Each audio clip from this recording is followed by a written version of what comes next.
most vocal opponent to the president's nuclear negotiations, freshman Senator Tom Cotton from Arkansas. Senator, you obviously heard the president's speech. What's your initial reaction? Joe, this proposed deal is a terrible, dangerous mistake that's going to pave the path for Iran to get a nuclear weapon, while also giving them tens of billions of dollars of sanctions relief, even lifting the arms embargo at a time when they're destabilizing the entire Middle East. The American people are going to repudiate this deal, and I believe Congress will kill the deal. What do you think about it sounds from what the president said today that he was going to be able, we were going to be able, the international community would be able to verify that Iran was sticking to the deal with a very aggressive inspections regime. Does this satisfy your concerns about inspections? No, Joe, of course not. If you look at the text of the deal, Iran will have weeks to delay. They'll be able to decide which sites that we inspect.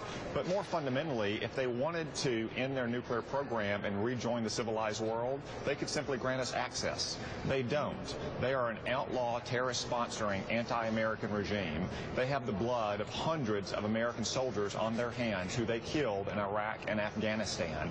And today, we are giving sanctions relief to organizations like the Revolutionary Guard Corps and men like Qasem Soleimani, the general that leads that corps, who are responsible for killing American soldiers. Okay, Senator, what about, go ahead, Mika. I'm just wondering, what does 24/7 access to nuclear facilities mean?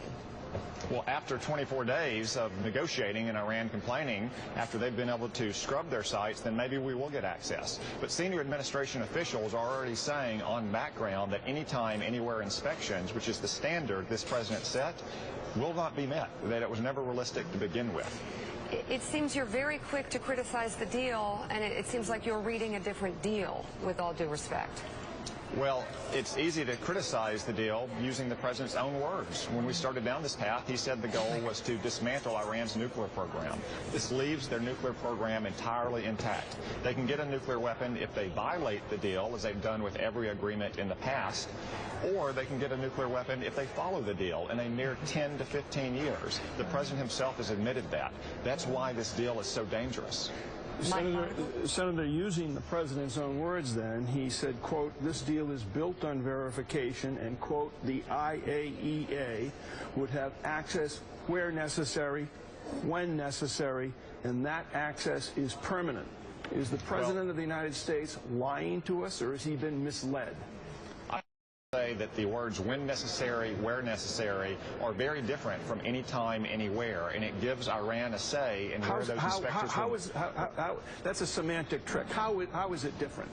Where necessary, when necessary? Anytime, anywhere means the inspectors and anyone from the international community can go anywhere they choose in Iran. When necessary, where necessary reflects the actual text of the deal, which gives Iran a say in where those inspectors go. But again, the more fundamental point is the nature of Iran's regime.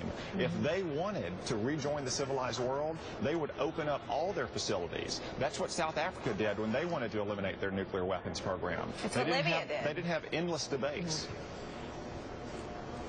Tom Cotton, I want to thank you, Senator, for being with us. Obviously, this conversation is going to continue, but we really appreciate you coming on. We have Secretary of State John Kerry speaking there, and we need to take that. But thank you so much for being with us. We'll talk to you very soon.